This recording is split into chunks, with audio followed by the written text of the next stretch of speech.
Our global society puts a lot of emphasis on experience. For example, imagine you're being examined for a heart murmur. You have the choice of two physicians. You can have the fresh medical graduate in the first few years of her career, or the doctor who's been in the field more than 20 years. Which one would you choose?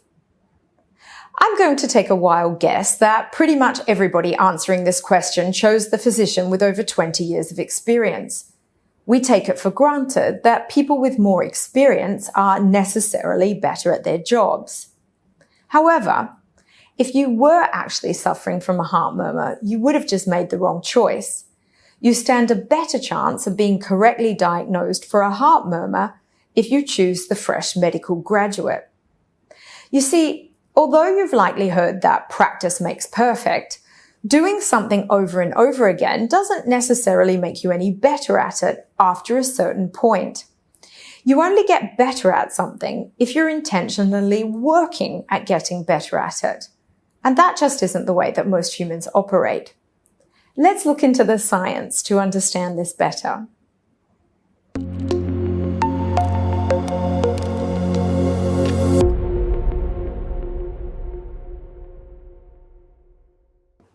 Today's video episode is about deliberate practice theory.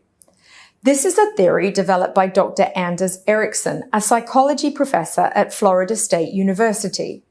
The theory arose from years of research in which Ericsson and his colleagues found, firstly, that the level of a person's expertise in any skill is a function of the length of time and amount of effort that person has put into improving. And then later findings showing that years of accumulated professional experience, for example, in doctors or university professors, does not necessarily result in better performance, such as better diagnoses for their patients or better learning outcomes for their students. But how can that be the case? Didn't I just say that in order to develop expertise, you have to put time and effort into improving? Exactly. But you see, gaining experience is not the same thing as putting time and effort into improving. Let me explain using another sports analogy.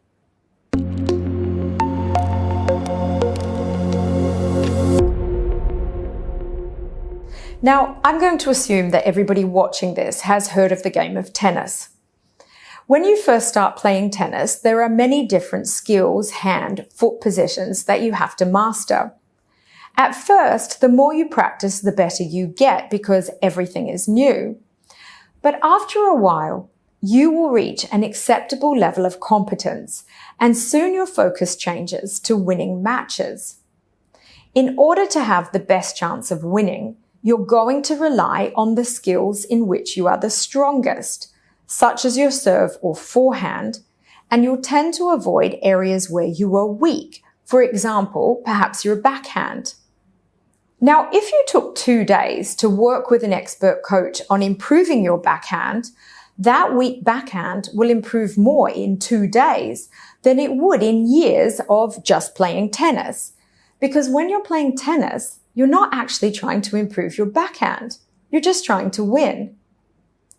So once again, let's go from this sport example back into the workplace.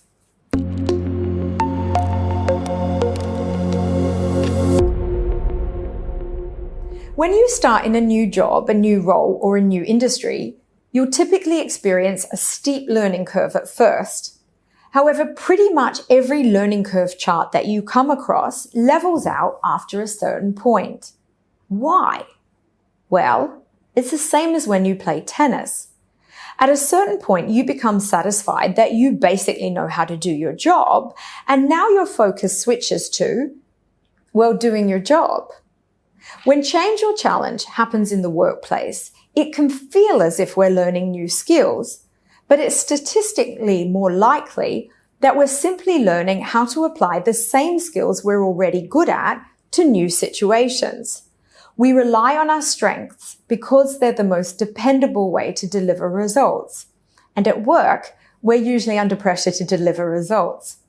So when our managers say that they need a certain deliverable by next week, Well, we rely on our strong serve to deliver that outcome. We don't try to fix our backhand along the way. So if experience doesn't build expertise, then what does? Well, that's where deliberate practice comes in. Deliberate practice is an approach to skill mastery that has been proven in studies on many different types of skill. Essentially, you can distill it into 4 key steps. The first is to divide a complex skill into its component pieces. In the same way that you might divide tennis up into forehand, backhand, serve, etc., you can divide good customer service skills into small components like starting a conversation by smiling and making eye contact. The second step is to identify the components of this skill at which you are weak, like your tennis backhand, for example. The third step is to repetitively practice that weak component under the guide of an expert coach or an expert model so that you have an ideal reference point with which to compare your own performance. The fourth step is to repeat this deliberate practice with the aim of closing the gap between your performance on that specific component of the skill and how it appears in the ideal version. The good news is that this seems to be a pretty sound methodology for skill improvement in a wide variety of areas. Studies have found that deliberate practice works to develop expertise in everything from competitive chess to medical diagnosis to listening skills and even inspirational speaking. In fact, there's a lot of overlap between the deliberate practice model and a different model called intentional change theory that was developed by Dr. Richard Boyatzis. And in science, when many different studies lead to mostly the same conclusions, we tend to accept those findings as pretty solid. The bad news is that deliberate practice isn't always a lot of fun. You see, when most people practice, they tend to do the parts they're good at because actually that's more enjoyable. In an Irish study of Gaelic football players, researchers discovered that the best players built their expertise by repetitive drills focused on the skills in which they were weak. Although this made them much better players, well, they didn't enjoy football practice as much as everybody else did.